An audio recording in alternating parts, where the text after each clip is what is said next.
we shall start in a minute. Okay.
All right, I think we shall start now. Okay. Bismillahirrahmanirrahim. Assalamualaikum warahmatullahi wabarakatuh. And a very good morning to all. All right. Okay. So, hello everyone. I'm Zahira from Jabatan Pendidikan Selangor. Okay, with us today, we have Puan Hajah Hanisa binti Muhammad Yusof, Ketua Penolong Pengarah Kanan Bahasa from Jabatan Pendidikan Selangor. Alright, so today we are already in our fourth phase of MCO. So how's everyone doing? Great? Good? Okay, still surviving at home? Okay, so hopefully, yeah, hopefully everyone is in good condition, okay, is safe at home. Alright, so for your information, this is our second time, okay, second workshop for students, alright, for SPM candidates. So teachers are welcome to join as well, alright. So today we have with us today Madam Renuka, okay, from SMK Convent Klang. Alright, actually for your information, she already did the first session, okay, on literature, basic introduction on literature in English 2205. Alright, so before we start, okay, let me give you a few reminders on the ethics for today's workshop. Can you hear me? Yeah. Okay, so I'll continue. Okay, all right. All right. So, okay, first of all, please turn off your microphone. Okay. Students, teachers, okay, kindly turn off your microphone and do not click on any button, especially the present button or the stop recording button, because we are recording this session later for other students as well. Okay, and if you are entering the Google Meet, kindly use your MOEDL account. Yeah, all the way. But you must be different papers.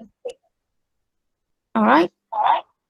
Okay, the few participants were not switching off their microphone. Teachers, students, please switch off your microphone before we continue. All right. Okay. All right. Secondly, if you have any questions, okay, you can post your questions in the chat box. All right. Or if you have any response, do type in the chat box. Okay. And then at the end of the session, maybe we can have a quick Q&A session with Madam Renuka. And also we will share with you the link for Google Form. Okay. For you to key in for your attendance and also for your e-certificates. Okay, and just a quick reminder, when you are filling up the form, please make sure that your email is the correct and valid email address. If not, you won't receive your e-certs. Okay, so without further ado, I will pass this session to Madam Renuka. So,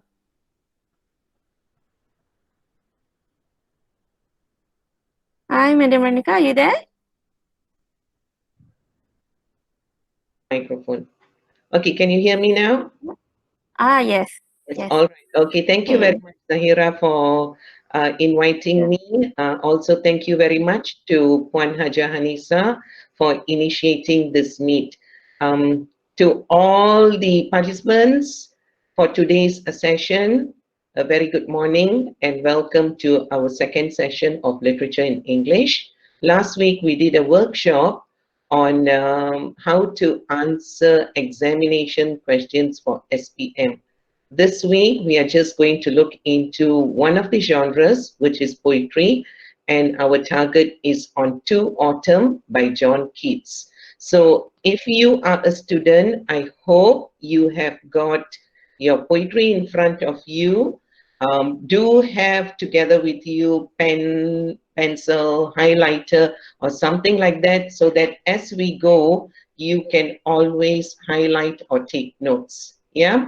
And not only that, if you do need to snap pictures based on the PowerPoint, which I'm going to present, by all means, go ahead.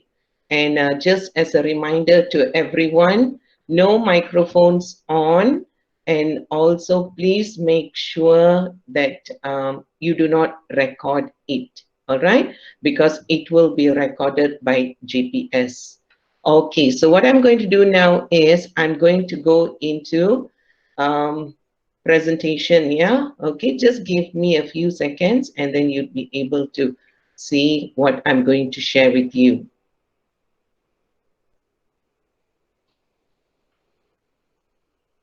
All right. Can you see this? Someone just switch on your microphone. If you can see this, please let me know that you can see. Can you Yes, see? we can. Yes? Okay. Yeah. Good. Yes. Yes, very good. So now you just turn off your microphones and just listen. At the end of this session, we will have a question and answer session. During that time, we take turns to switch on microphones. And if you want to type out your questions, you can also type it out. All right. Okay, so we are going to look into Analyzing Poetry to Autumn by John Keats. Okay, a beautiful poem, something which when you read it, you will fall in love with the poem. Okay, all right. So whenever I teach poetry, this is something which I make sure that every student needs to know, but you don't need to bring it out during your exams. It's just that we need to know a little bit of background information on who has written the poem. Okay, so John Keats is the writer, and he was known as one of those famous English romantic poets. Together with Coleridge, together with Wordsworth, these were some of the poets who were known as romantic poets, yeah?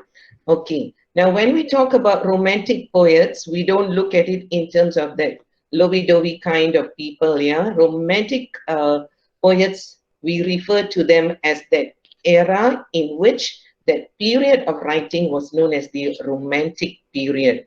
Okay, now John Keats died at a very young age, at the age of 25. He passed away, but before he passed away, he had written a number of poems, and many of these poems were odes. Now, what are odes? Odes are what we call lyrical poems. Yeah, lyrical poems. Now, originally, the name of this poem was Ode to Autumn. And basically, as it's, from the word ode itself, it is like you are exalting something. So romantic poets had this tendency of putting nature as something which was very important, and a lot of their feelings came out through their poems. All right? Okay? All right. And this poem To Autumn was actually inspired by many real life events. In fact, when this poem was written, Keats had actually taken a walk along the river. Yeah. And what he had seen, he wrote it all down in the form of a poem. Okay. Now, let's look a little bit at romantic poems. Some of you might already have done William Wordsworth's Daffodils. Yeah, that is definitely a romantic poem. And the key aspects of these romantic poems are they normally convey a deep appreciation of the power and beauty of nature. Yeah, if you look at daffodils, we see how nature has the ability to comfort us. Yeah, in that same way, when we look at autumn, to autumn, we see how nature has nature is able to show us how rich and abundant it is. Yeah, and through this poems, through these romantic poems also, we get to see a recognition on the influence of the senses, our five senses, to hearing, speaking, the sense of touch, taste, sight. Yeah. Okay. So it normally will touch on some of these senses, if not all. Okay. And a lot of personal information is also conveyed through their poems.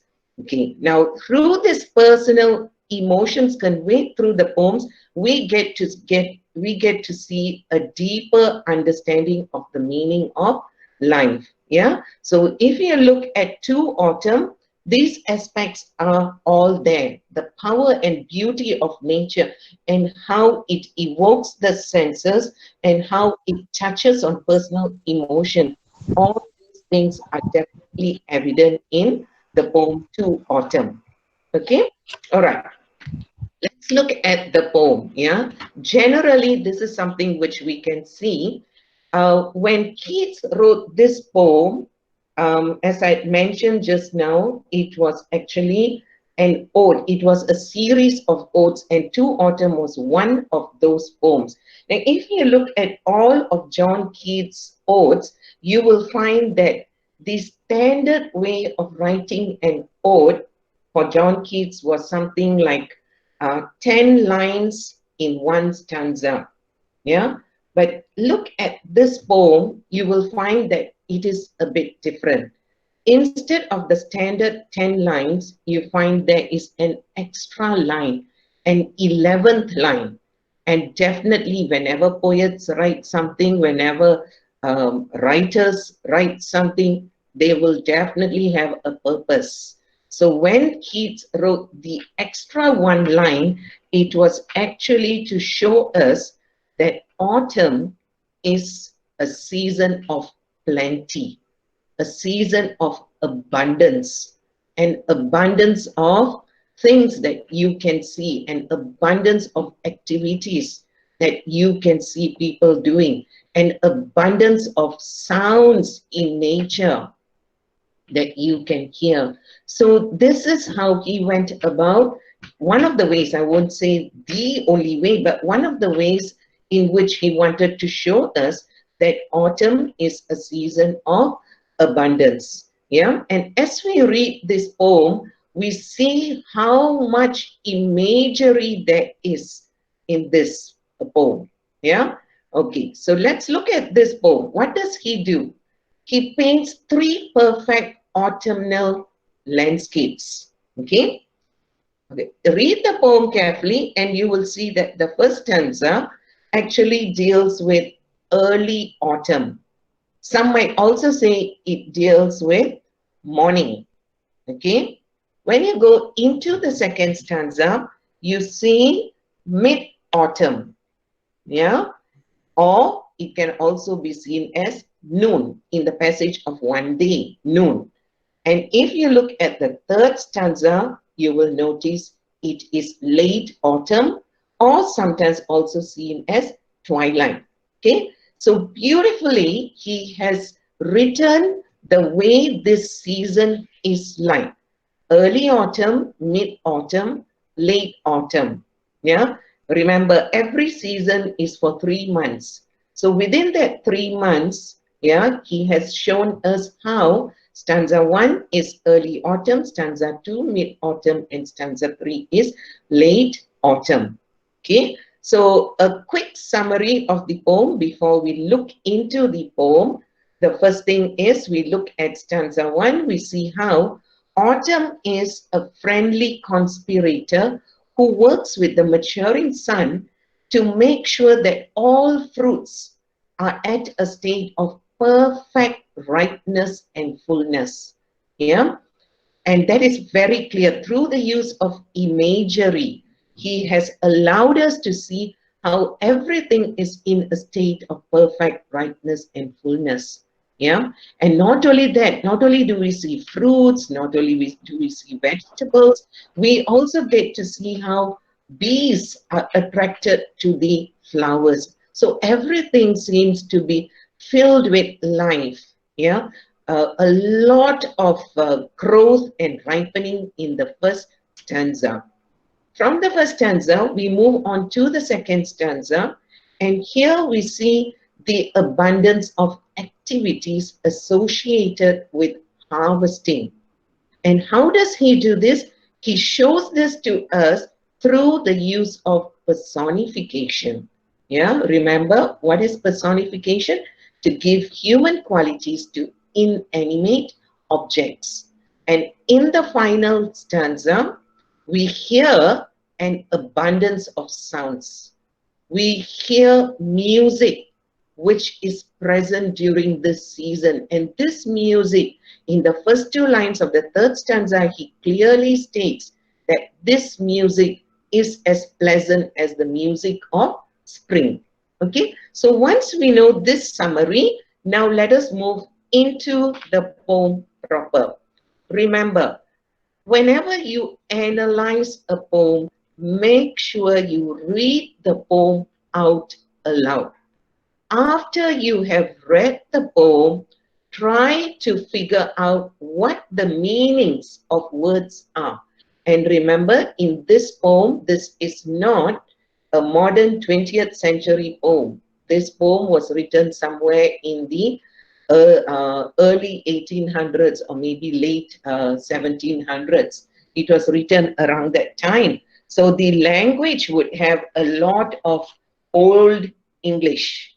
Okay, so once you read it, you will definitely not get the meaning at first reading.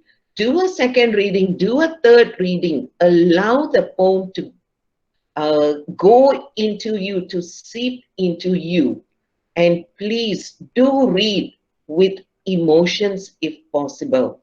Yeah, and sometimes when you see that there are run-on lines, don't stop at that line. Continue to the next line because the meaning might only come in the next line. Okay, so I love reading, so let me read this poem first. Okay, season of mists and mellow fruitfulness, close bosom friend of the maturing sun, conspiring with him how to load and bless with fruit the vines that round the thatched eaves run, to bend with apples the mossed cottage trees and fill all fruit with ripeness to the core, to swell the gourd and plumb the hazel shells with a sweet kernel, to set budding more and still more later flowers for the bees, until they think warm days will never cease, for summer has overbrimmed their clammy cells. Okay? Now, first level of analysis is always trying to figure out what are the meanings of the words there. Yeah? So what you should do is use your highlighter, words which you think are difficult, highlight those words. Then open your dictionaries and try to see what are the meanings of these words. Okay, so first level is words. Second level, try to paraphrase. Yeah, try to paraphrase words. Yeah, try to paraphrase the phrases so that you get an understanding of what the poem is about. Now look at his opening line. He says, season of mists and mellow fruitfulness. Yeah. His opening line itself, he already puts autumn on a place of, I would say maybe like a pedestal where he worships her, and he says, you are a season in which we can see lots of mists, and we can also see fruits which are mellow. Yeah. And all these fruits are now ready for the picking. For me, autumn is one of the most beautiful seasons. It's a season in which is vibrant with colors, red, gold, brown, rich colors. Yeah. And during this season, you can see lots and lots of people going about in the orchards picking the fruits. So that's how he portrays autumn in the first stanza by saying that this is a season of growth and ripening. Everything is ripe. And how does he show this? He personifies autumn as a close bosom friend of the maturing sun. And together, the two of them, autumn and the sun, both work together to load and bless with fruit the vines that round the thatched eaves run. Yeah, so there are a number of activities which autumn conspires with the sun. You know, when you use the word conspire itself, you begin to think, oh, the two of them have hatched a plan, something that they want to do together. So what do they want to do together? This is what they do together. Number one, the two of them conspire to make sure that the fruits, yeah, which are hanging on the vines that go around the thatched eaves, the two make sure that these vines are filled with fruit. Whenever we talk of vines, the first thought which should come into our minds is grapes. So the fruits most likely would be grapes hanging down from the roofs of the cottages. Okay, so the first image that you get is the image of vines that go around the cottages, and these vines are filled with grapes hanging down the roofs. Yeah. The second thing that the two of them do is they bend the mossed cottage trees with apples. So imagine the apple trees filled with apples and the weight of the apples hanging the trees down. Yeah. The third thing that the two of them do together is they make sure that all fruit are ripe to the core, right to the center of the fruit. The fruit is ripe. And it's not one or two fruits, it's all fruits. During this season, they are all ripe to the core. Number 1, 2, 3, okay. Number 4, what do they do together? They make sure that the gourds are all swollen. A good example of a gourd would be a pumpkin. Can you imagine the pumpkin? Try to figure it out. See how the pumpkins look, ripe and swollen. Yeah, ready for people to go and pick the gourds, right?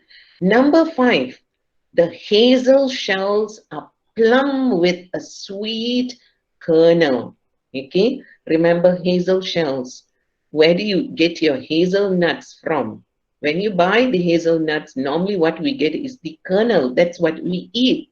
Yeah, but the original one is a shell. Break the shell. Inside the shell is the kernel, and it is sweet. So the two of them, the sun and autumn, both together make sure that the hazel shells are plumb with the sweet kernel. Yeah. And finally, the two of them conspire to set budding more and still more later flowers for the bees. So both of them make sure there are still late flowers, and this is, remember, early autumn, the end of summer. Yeah. Normally during autumn, you will see how the leaves are all beginning to drop. But here, early autumn, end of summer, there are still a few more flowers which come out. And these flowers bloom, or these buds bloom, so that the bees go to them for nectar. And they take this nectar into their honeycombs, which are filled with honey. So that's the idea in these lines when he says, to set budding more and still more later flowers for the bees. So flowers, later flowers are still in bloom, okay, until they, the bees, think that warm days will never end. Cease means end, will never end, because summer has overbrimmed their clammy cells. So the clammy cells refers to their honeycombs. Okay, so once again, an overview of stanza 1. Okay, so Keats, what Keats' speaker does here is to open his first stanza by addressing autumn as a season of mists and mellow fruitfulness. Yeah, describing its abundance and its intimacy with the sun, with whom autumn ripens fruits, vegetables, and causes the appearance of buds, which later bloom into flowers. So this is level 2 analysis, whereby you are paraphrasing the poem. Okay, autumn joins with the maturing sun to load the vines with grapes. So now, from paraphrasing a general idea, you move into the lines and try to paraphrase using your own words. Why do we paraphrase? So that we get a better understanding of the poem. Yeah. And once you paraphrase, if you understand, then you begin quoting lines. So that will give meaning to your poem. Okay. So the two of them load the vines with grapes, with fruit. They ripen the apples. They make sure the trees, the apple trees, are all bent heavy with apples. Yeah.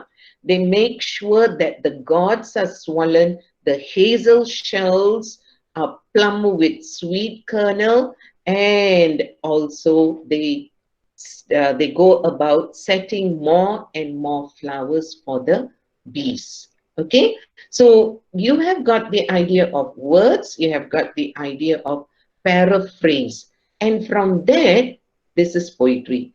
If you don't know a little bit of your literary devices, then why are you looking at poetry? Okay, so the words themselves will give you the idea of what the poem is about. What are the literary devices which are used? The main literary device, as I already mentioned, is imagery.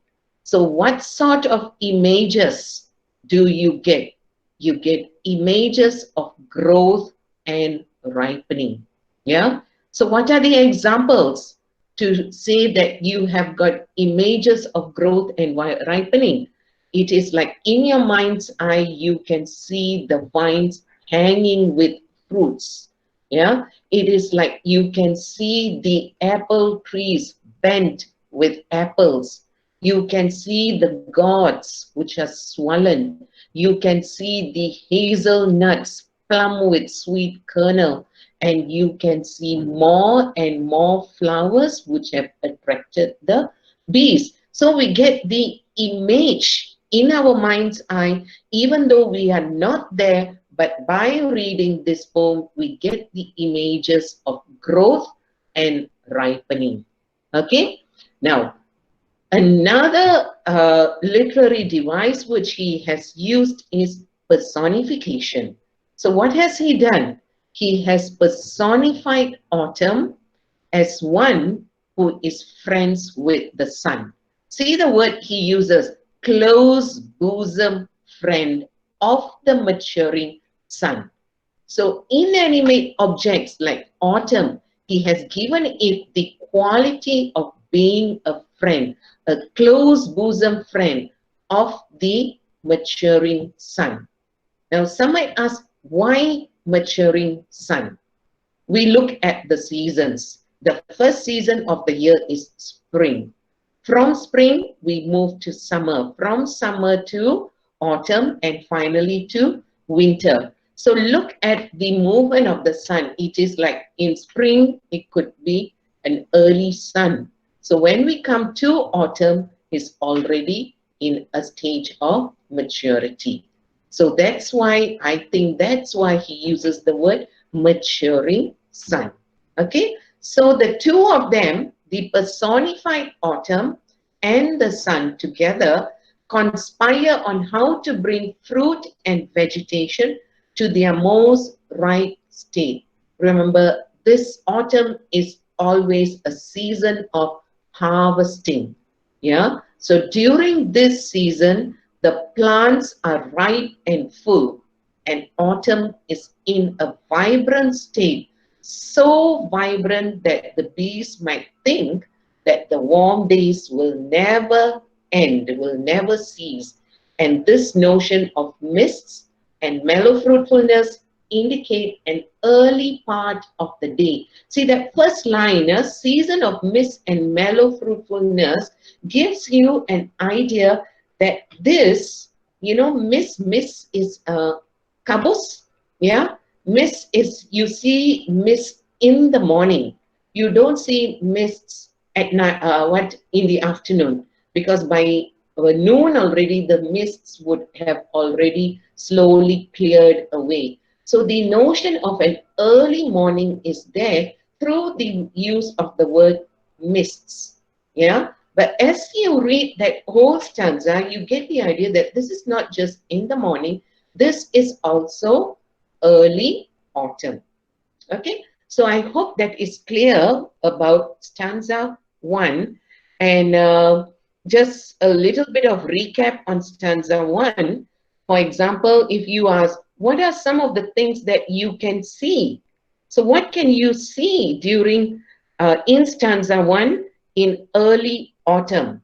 So we can see vines laden with fruits on the thatched eaves. We can see mossed cottage trees bent with ripe apples, swollen gourds, plum hazelnuts with sweet kernel, flowers surrounded by bees. So you get the idea very clearly when we paraphrase. Yeah. And all these things that you can see is what we call the images of nature related to growth and ripening. Okay, right. From the first stanza, we move on into the second stanza. Okay, who has not seen thee amid thy store? Sometimes whoever seeks abroad may find thee sitting careless on a granary floor, thy hair soft lifted by the winnowing wind, or on a half-reaped furrow sound asleep, drowsed with the fume of poppies, while thy hooks pass the next swath and all its twined flowers. And sometimes, like a gleaner, thou dost keep steady thy laden head across a brook, or by a cider press with patient look. Oh dear, I can't see okay. With a patient look, thou watchest the last oozings hours by hours. Okay? Interesting about this stanza, he begins with a rhetorical question. What is a rhetorical question? A rhetorical question is a question which you ask, but you don't expect anyone to answer you. Yeah? So he asks this question and he answers it himself. So he says, who has not seen you often amid your store? What is store? A store is a place where you keep things, right? So the idea of store here is related to a granary. What is a granary? a granary is a place where all the grains which have been harvested, they are all brought to this place.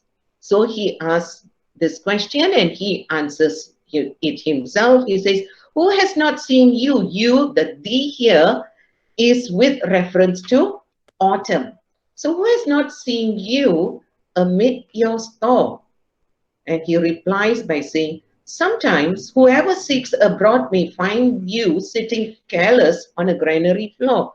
So whoever is looking for you, they're looking everywhere for you, they might find you sitting down on a granary floor, on the floor of the granary, sitting there carelessly as your hair is soft lifted by the winnowing wind.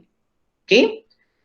Now, from the image which he had clearly shown of the fruits of growth and ripening, he moves into the activities which can be predominantly seen during mid-autumn or even in the afternoon. What do the workers do? What are the activities carried out by the workers? Okay, and focus on these words: winnowing, reap, gleaner.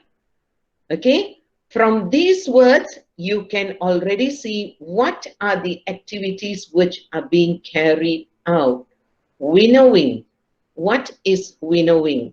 Yeah, winnowing is the process in which for any grain which has an outer covering, for example wheat, rice, please be mindful that there is no rice in cold countries. Yeah, okay, so grains like wheat have got a cover around it.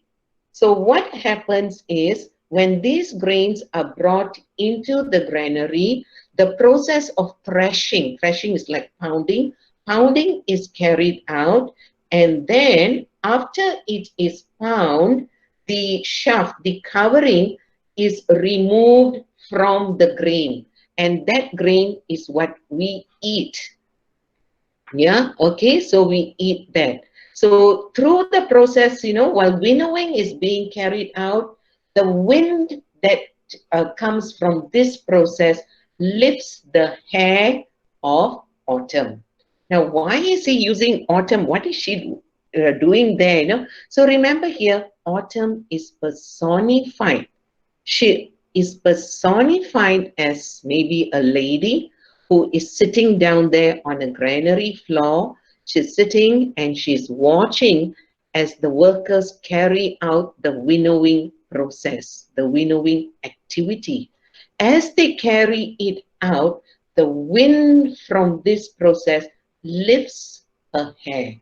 Yeah, so it is like there is a rather mystical quality about this, a very gentle quality as the wind is being blown through this process, it lifts her hair.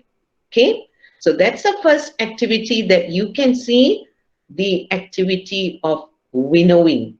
Yeah, and the first idea of personification is that autumn is personified as a lady who is sitting down on a granary floor watching as the activity of winnowing is being carried out, and as she is watching it, her hair is lifted by the wind. Okay, so you have got personification, you also have got an activity there. Then we move on from the granary. From within the granary, within the store, we move out to the countryside, to the meadows. And what can we see at the meadows? We can see workers carrying out other activities like reaping. Reaping is another word for harvesting. Yeah, reaping, as well as gleaning. All right. So we see these activities being carried out, and he shows us these activities by personifying autumn as a reaper as well as a gleaner. Okay, so let's look at the first one, outside the granary. in the meadows, in the countryside, on a half-reaped furrow, sound asleep, drowsed with the fume of poppies, while thy hook spares the neck swath and all its twined flowers. So what Keats says here is, you can see people carrying out the activity of reaping, yeah, of harvesting the grains. Where are they? They are on furrows, on half-reaped furrows, and sometimes these workers are so tired, yeah, that they fall asleep. It could be that they are tired, or sometimes the smell of poppies are flowers, the smell of poppies are so intoxicating that it makes them sleepy, drowsed with the fume of poppies. So it makes them sleepy, so they fall asleep on the fields, yeah, and the next swath, yeah, like it's like the next bunch of flowers, of twined flowers, are not cut.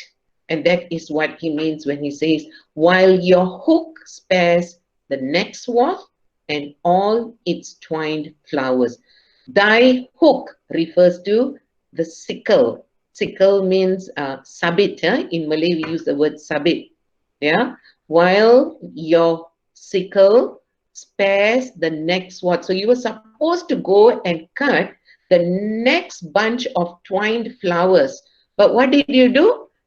You were maybe tired, or maybe you were intoxicated by the fume of the poppies. You fell sleepy and you are fast asleep. So we have the image of a worker who is fast asleep in the fields, and we have got the image of uncut flowers, uncut grains or crops. You know, you're supposed to harvest them, but she did not. Maybe you could say she or he, it's up to you. She did not do it. So what Keats has done here is, he has, number one, he has personified autumn as a worker in the fields who is sound asleep due to the fume of the poppies.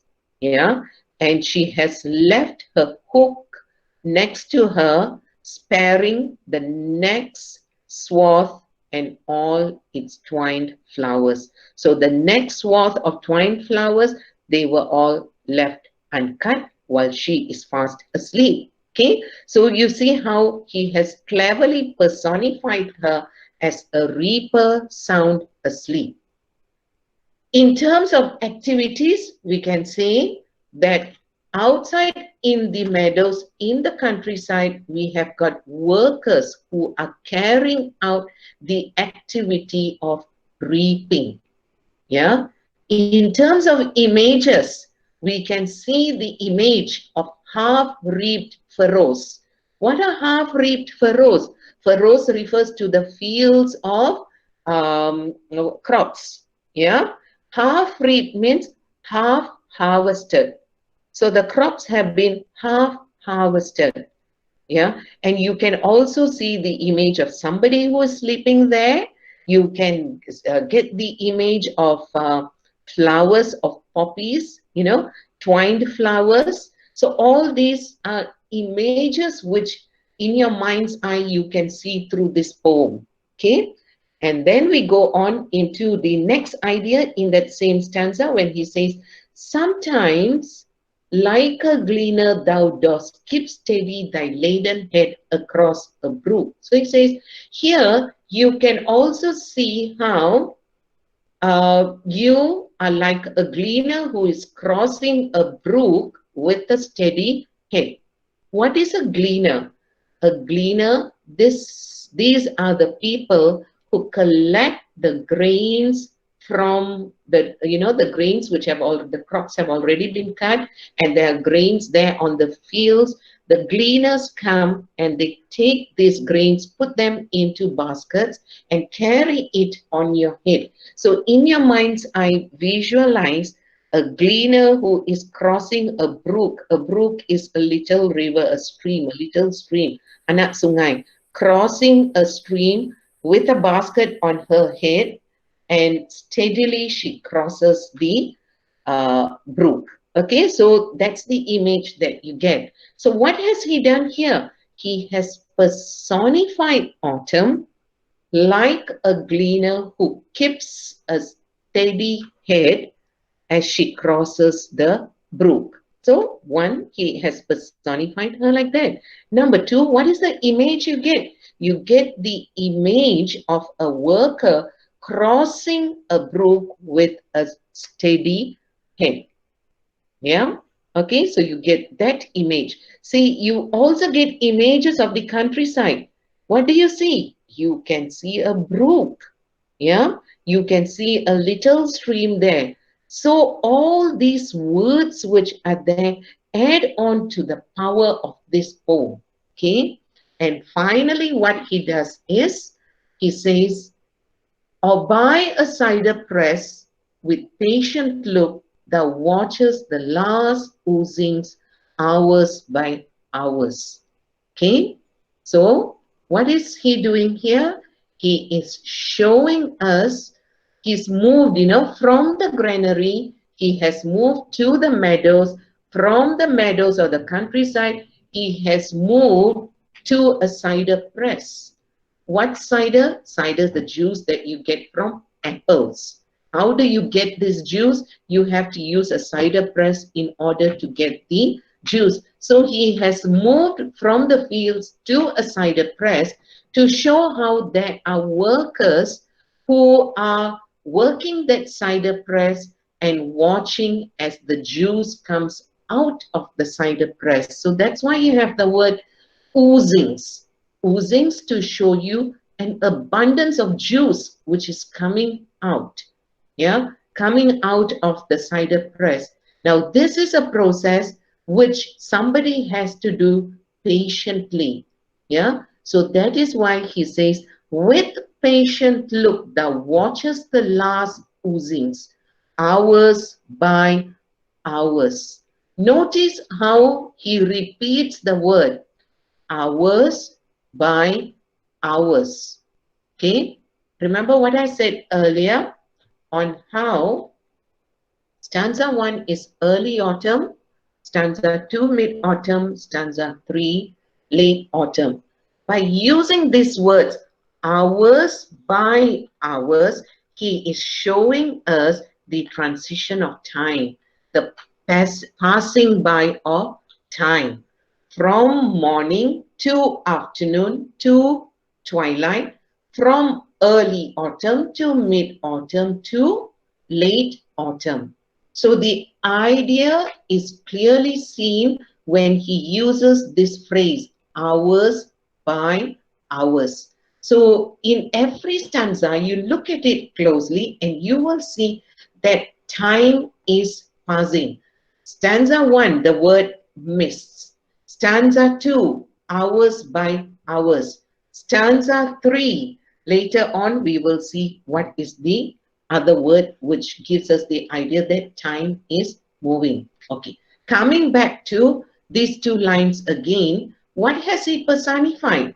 He has personified autumn as a worker at a cider press who is patiently looking at the juice coming out. Yeah, and that's the idea where he says, thou watches the last oozings hours by hours. So that's how she has been personified. And what is the image you get? You get the image of a worker who is watching this process. Okay? All right. Once again, an overview of what this is. Yeah. Okay. I love repeating just to make sure that everyone is clear what this poem is all about. Okay, so in the second stanza, we see how the speaker describes the figure of autumn as a lady, often seen sitting on the granary floor, her hair soft lifted by the wind. So that is the idea which you will get from lines 2 and 3. Okay, lines lines 3 and 4. Thy sitting careless on a granary floor, thy hair soft lifted by the winnowing wind. So you get the idea of a lady who's sitting down there, personification. Then you get the idea of personification from lines 5, 6, and 7. She is a worker who is sound asleep in a grain field, drowsed by the fume of poppies. Lines 8 and lines 9, you see her as a gleaner carrying a load of grain across a brook. And finally, lines 10 and 11, she is a worker who is patiently watching the juice oozing from a cider press. Okay, so you get images, you get personification. It is as if you are there and you can see and visualize all these things. So what is the focus of stanza 2? It is basically on the characteristic activities of autumn. Focus of stanza 1, growth and ripening. Stanza 2, activities of autumn. Threshing, reaping, gleaning, cider making. Yeah, we see images of harvesting activities. We see how Keats personifies autumn to show us that these activities are being carried out. Okay, so since the first stanza gives us subtle indications of being early in the day, the second stanza would be midday or afternoon. Yeah, or even mid-autumn, as autumn has spent hours by hours watching the harvesting activities. And this gives us a sense of time passing. Okay, all right. So, questions? Where can you find autumn? See, the way questions are asked, they are asked to see if you understand the poem. I can ask you questions like, what can you see in stanza 2? But I have changed it a bit and I have asked you this question, where can you find autumn? So we are looking at the images of autumn carrying out a number of activities. So where can you find her? Where means place. At that place, what is she doing? So she's sitting on the floor of a granary as the winnowing wind lifts her soft hair. She's taking a nap on the furrow of a partially harvested field, most likely because she has been roused by the fume of the poppies she was going to cut. Where can you see her? You can see her crossing a brook with a steady head laden with grains that she's collected from the fields. Just like a gleaner is a collector of grains. Yeah. Where else can you see her? You can see her at a cider press, patiently watching the oozings of the cider press. Okay, so this is where you can see her, a granary, in the fields, as well as at a cider press. Okay, all right. How is she personified? So she is personified as a lady sitting on the granary floor, as a worker in a half-reaped furrow, sound asleep, as a gleaner who crosses a brook steadily with a laden head, and as a worker patiently watching the oozings of a cider press. If you look at it, the answers seem more or less similar. Yeah. But remember, you answer according to the question. If they ask you where, you say the place. If they ask how is she personified, you would use things like as a lady, as a worker, as a gleaner, you know, that's how you would look at it in stanza 2. If it is like throughout the whole poem, how is she personified? Then don't forget, you have to bring in stanza 1, and if there are examples in stanza 2, bring that. Stanza 3, bring that in also. Okay, I hope so far you are okay with this. If so, we move on to stanza 3. Okay, so stanza 3, he begins with another question. Where are the songs of spring. Aye, where are they? Think not of them, thou hast thy music too. While barred clouds bloom the soft dying day and touch the stubble plains with rosy hue, then in a wailful choir the small gnats mourn among the river's shallows, borne aloft or sinking as the light wind lives or dies.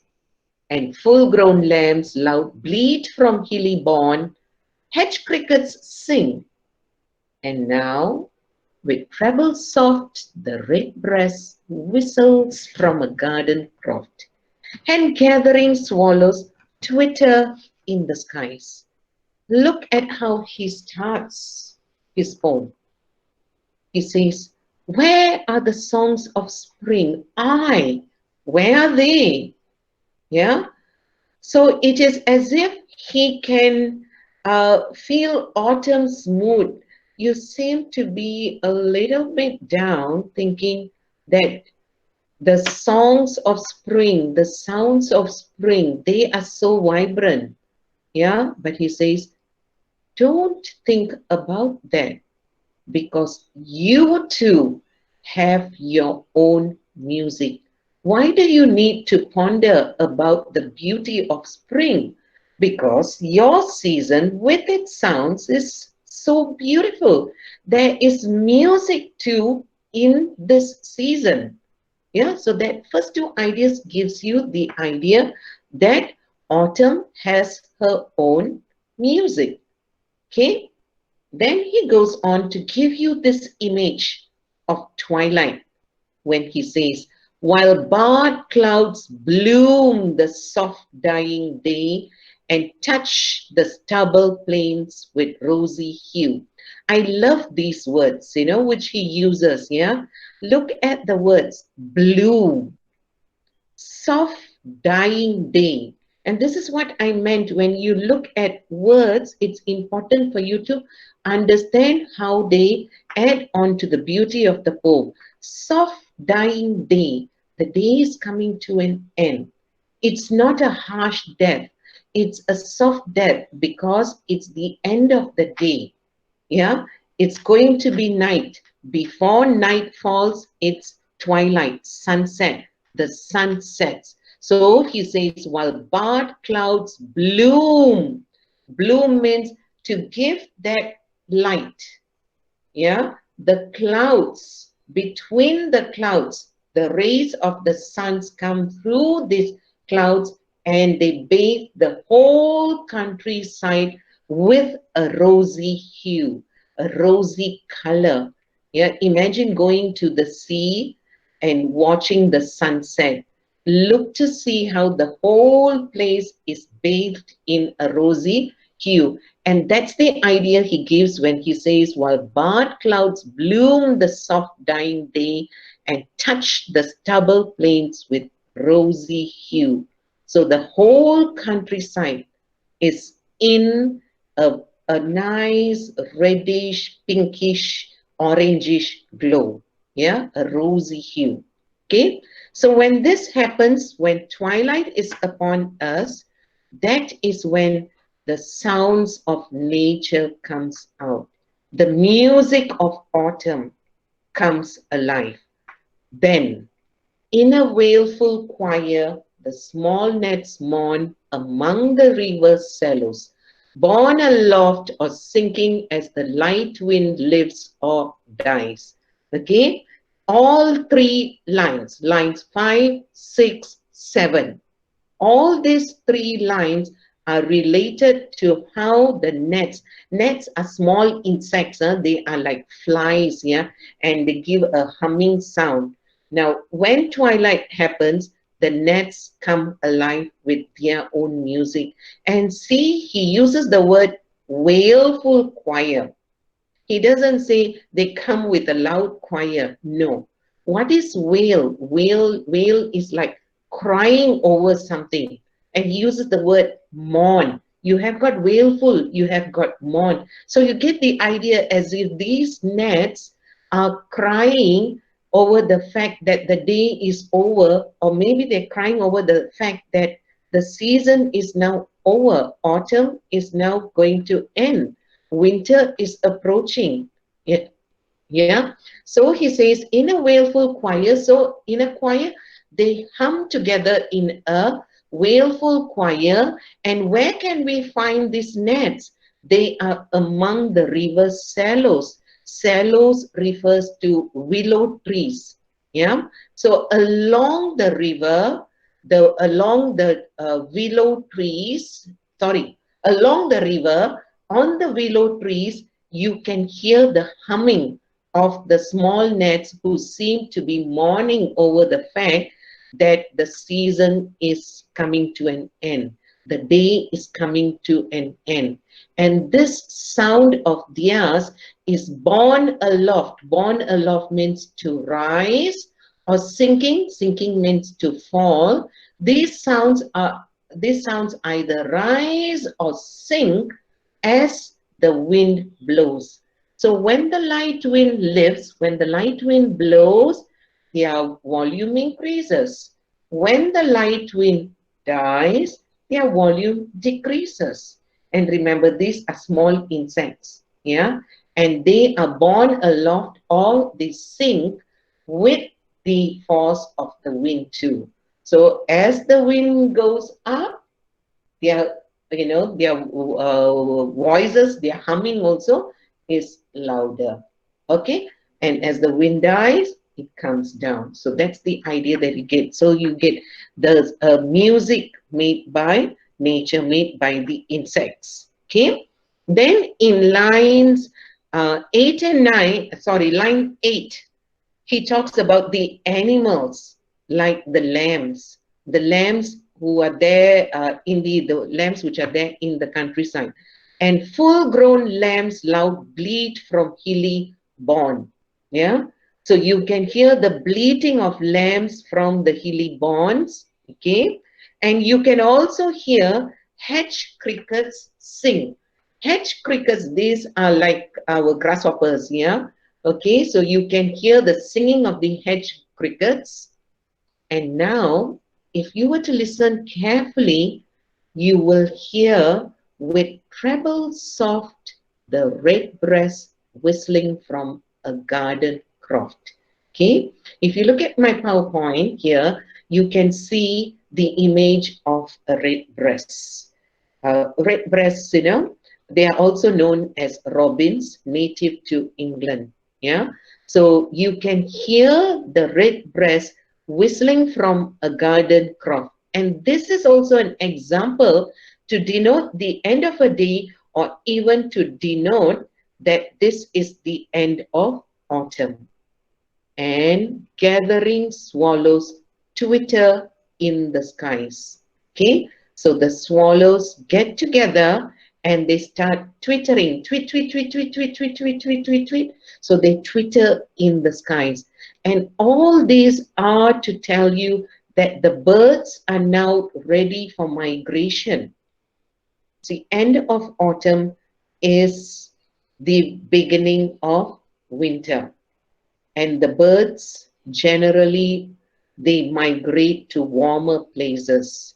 So the sounds made by the birds, the sounds of the redbreast, the sounds of the swallows, the twittering of the swallows, all these give you the image of the birds getting ready for migration.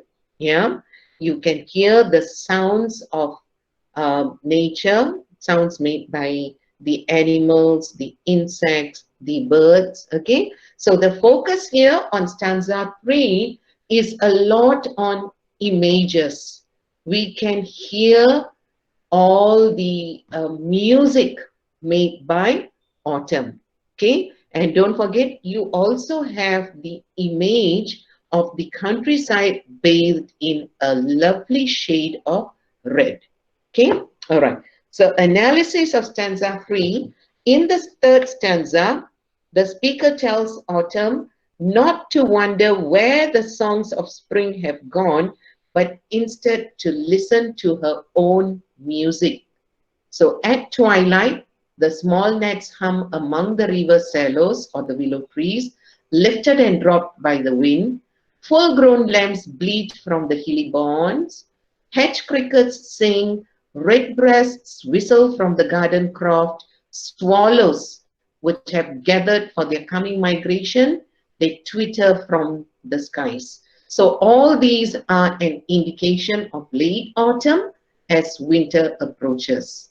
And the sounds of autumn are the wailing of gnats, the bleating of lambs, the singing of hedge crickets, the whistling of redbreast, twittering of swallows. It is as if you are there, you can already hear this music created by the animals, okay? And birds and insects, okay? All right, so here we look at stanza 1, growth and ripeness. Stanza 2, harvesting activities. Okay, so we have got all this. And in stanza 3, the sounds, the music of autumn. So the speaker tells autumn, don't worry about the upcoming winter or the sounds of spring. So even though the end of autumn signals the death of some vegetation and shorter colder days, autumn's music, her sounds are just as natural as springs and summers. Okay, and interestingly, in the first 2 lines itself, the speaker encourages autumn to appreciate her sounds in spite of the melancholic symbols that accompany the end of the season. Okay, so if you really look into this poem, you will see stanza 1, the tone, the mood, yeah, seems to be rather happy to see a lot of, a lot of growth and things in a stage of ripening. But as you move down and you come to the 3rd stanza, it is as if the speaker has gone into a reflective stage, yeah, where he begins to be a little bit sad over the fact that autumn is coming to an end. All right, okay. So from here, focus again, emphasis on the sounds. Okay, I've already mentioned, you can hear the lambs bleating, hedge crickets singing, redbreast whistling, swallows twittering, yeah, gnats humming, you can hear all this. And we get the image of the countryside bathed in a rosy hue at twilight or sunset. Okay, so what are some of the sounds that you can hear? I've already mentioned all the sounds. You can hear the wailful choir of the gnats, the bleating of the lambs, the song of the hedge crickets, the whistle of the redbreast, and the twitter of the swallows. Okay, so we look once more at how he has shown us this poem. Okay, through the use of imagery, the images of autumn. Okay, and all the images of autumn are associated with early autumn, mid-autumn, and late autumn. Once again, to stress, early autumn, images of growth and ripening. Mid-autumn, images of work or activity associated with harvest. And late autumn, images of animals, birds, and insects coming alive with their music. Okay, so if we look at it once more, it's the same things which I have already mentioned when I looked at each stanza. At the end of each stanza, I've given you the images of growth and ripening associated with early autumn, images of work and activity associated with mid-autumn, where we can also see that there is rest, there is work, there is rest, yeah, and relaxation. Okay, we can see images of animals and insects. We can also see images of twilight when the countryside is bathed in a rosy hue, and images of half-reaped furrows, twined flowers, poppies, brook. Okay, so all these images are mentioned when he talks about it. Remember, autumn is a poem which is filled with images. Okay, Now, what are some of the activities? See, different ways in which questions can be asked. They can ask you what are the images, they can ask you what are the activities, they can ask you how is autumn personified, how is autumn portrayed, different ways of asking. So whatever way they ask you, you should be prepared in all those different angles. So activities during autumn. First first stanza, even though he talks about the images, but you get the idea of what activities can be carried out. So you can carry out the activities of picking fruits. You can also see the activities carried out by the bees in pollinating the flowers. You can see the activities of winnowing, reaping, gleaning, cider making in stanza 2. And in stanza 3, you can see the activities of the insects and animals as heard through their sounds. Okay, so you see a lot of activities are carried out. Okay, and it's the same thing. What can you see? What can you hear during autumn? So all the things I've already mentioned. What you can see and what you can hear. What you can see is in stanzas 1 and 2. What you can hear is in stanza 3. Okay? All right. From here, let's just look at how she is personified. So she is personified in various human shapes. So remember, in the first stanza itself, he has already personified her. And don't just simply say she's a close bosom friend of the sun. Full stop. No. Add on more to it. If she's a close bosom friend of the sun, what does she do?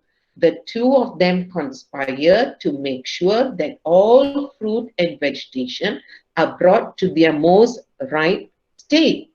Okay? And you bring in all the examples on how they load and bless with fruit the vines that run round the thatched eaves, how they bend the moss cottage trees with apples, how they ripen all fruits to the core, how they fill all fruit with ripeness to the core, how they make sure the gourds are swollen, the hazel shells are plump with sweet kernel, yeah, and how also they make sure that there are more and more flowers for the bees. Okay, so that's how you answer. What I'm looking at here is, excuse me, what I'm looking at here is, if somebody asks you, can you explain to me how autumn is personified? So don't forget, in stanza 1, she is already personified as a close bosom friend of the maturing sun to do a number of activities. Okay. In second stanza, how is she personified? She is personified in 4 different ways. Number 1, a rural peasant woman or a woman or a lady, something like that, who is sitting on a granary floor watching as this activity is being carried out. She is personified as a solitary reaper who is drowsed by the fume of the poppies and she falls asleep, leaving her job unfinished. Okay, she is personified as a gleaner who crosses a brook with a steady laden head. And finally, she is personified, yeah, as a worker in a cider press who watches the last oozings hours by hours. So she is personified in a number of roles. Okay, right. Now, there are also people who say, if you look at reviews, if you look at analysis, there are also people who say that she, in the third stanza, she is personified, yeah, as someone who faces the end of its life as winter starts to approach.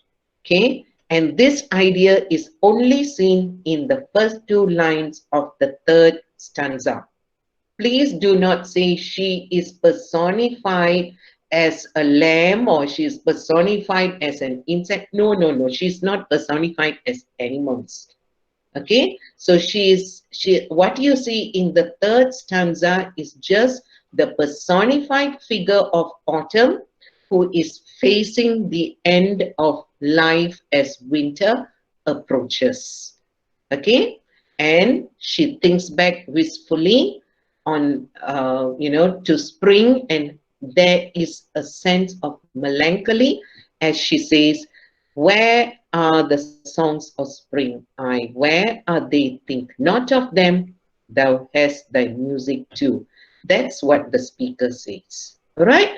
Okay. Now, personification and portrayal are more or less similar, but the way you answer has to be in tandem with the question. So earlier was, how is she personified? Now we look at, how is autumn portrayed? Now don't forget, she is portrayed as a season of mist and mellow fruitfulness. And that's very important. How you answer depends on your understanding of the poem. Remember that, okay? So she is portrayed as a season of mist and mellow fruitfulness, a season of growth and ripening, as you see in stanza 1. She is a season rich with the activities associated with harvesting, stanza 2.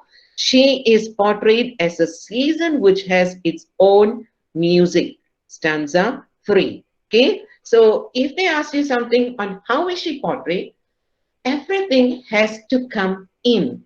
So people always ask, students always ask, how much am I supposed to write? Of course, it's back again to, is it important or not? And when you read this poem and when you read this question, how is autumn portrayed? Don't you think every stanza is important? And if you miss out on something, you're missing out on something really important. Okay, so learn how to write fast. Okay, write fast. So that is why it's important for you to know your poem very well. If possible, memorize the poem.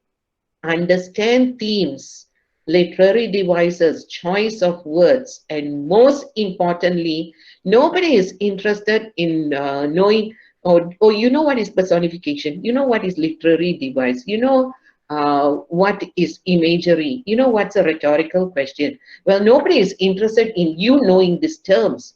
People are more interested in knowing how these terms are applied, meaning you should know why these terms are used and what is the purpose of using these literary devices in the poem.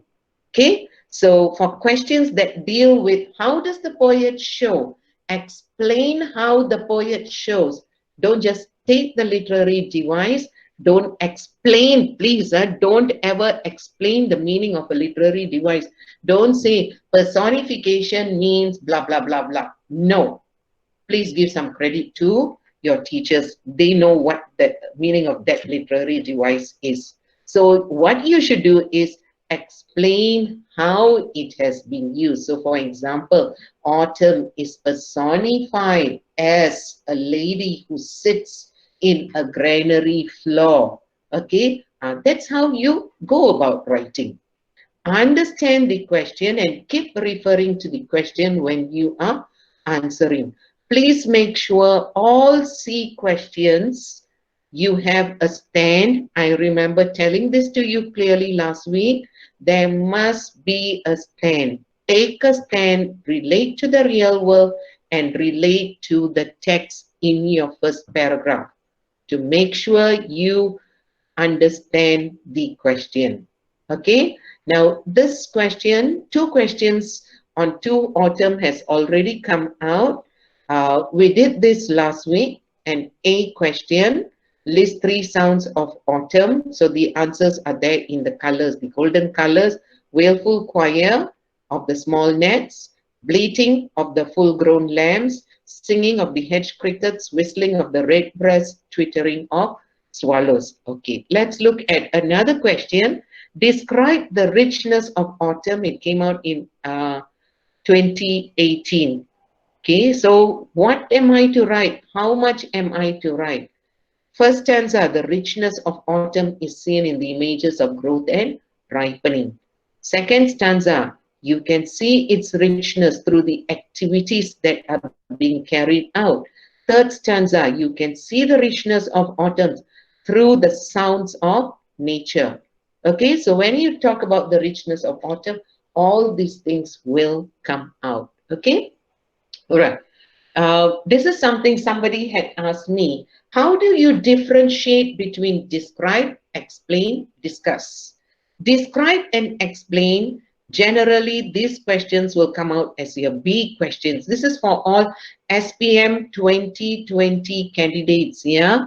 Not SPM 2021, the present Form 4 students, not for them. This is for the present Form 5 students. How to differentiate between describe, explain, and discuss. Describe means you give a detailed account of something. Explain means you give an idea by describing it in detail, and most likely you might have to give reasons to justify an action or an event. Now, discuss. Questions which come with the word discuss are usually your C questions. You must make sure you take a stand.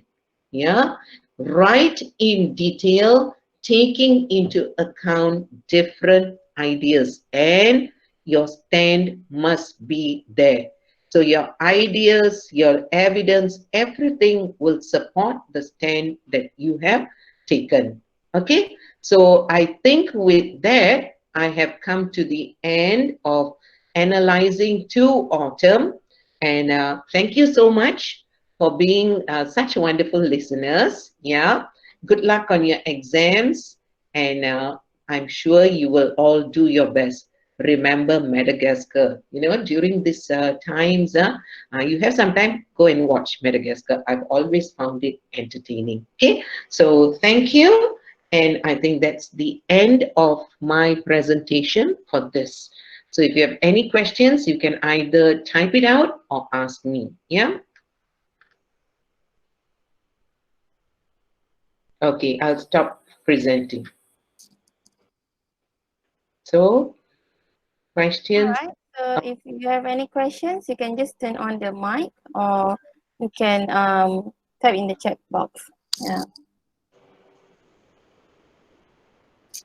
Any questions?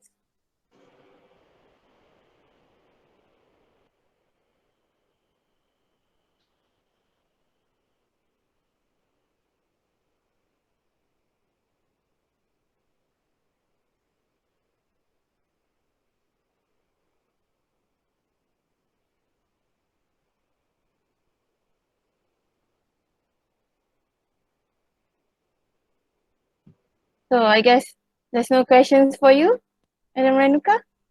Yeah, I have no questions. If they have any questions, they can always ask me. Yeah. Excuse me. Yes. This is Emmanuel from Penang. I would like to find out if the recording of the first session that you did and this one, where will it be posted so that we can access for our students?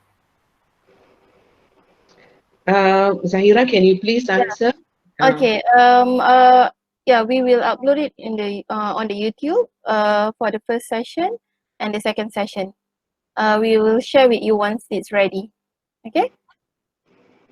Okay, so I hope that answers your question, Emmanuel. Yes, thank you. Thank you. Okay, good. I would like to draw your attention to this question by Alicia Cornelis, whereby she says her teacher has mentioned that autumn is personified as Ceres. Right. Ceres is the goddess of autumn. Yeah. There's nothing wrong in you stating that, yes, in stanza 2, she is personified as Ceres, a goddess who is sitting there on a granary floor, watching as the activity is being carried out. By all means, you will not be wrong. You are correct also. Okay? I won't say it is conflicting, because what I had said is, to make it easy, I have brought out the activities of workers, people who are carrying out their activities. So you can't really say that it is conflicting, because the activity is being carried out and you have got people watching. If you want to look at it as autumn watching it, as the goddess watching it also, by all means, no problem in that.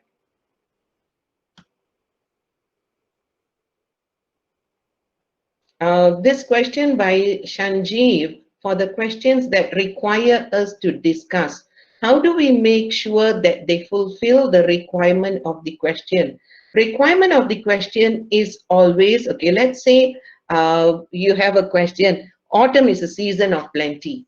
So what do you have to do? You have to prove that this is a season in which you see an abundance of things. So as long as you answer the question with the examples from the poem, you cannot go wrong. And remember, literature, you cannot go wrong if you have a strong opinion and you support it with textual evidence.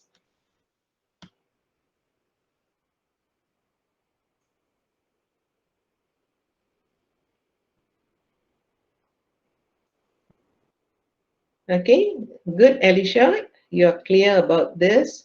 Misha, you asked, do we get certificates like last time?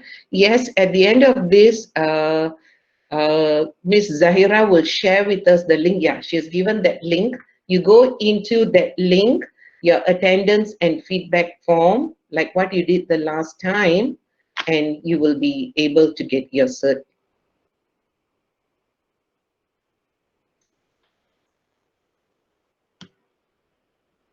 Yeah. So Yes. any more questions? Okay.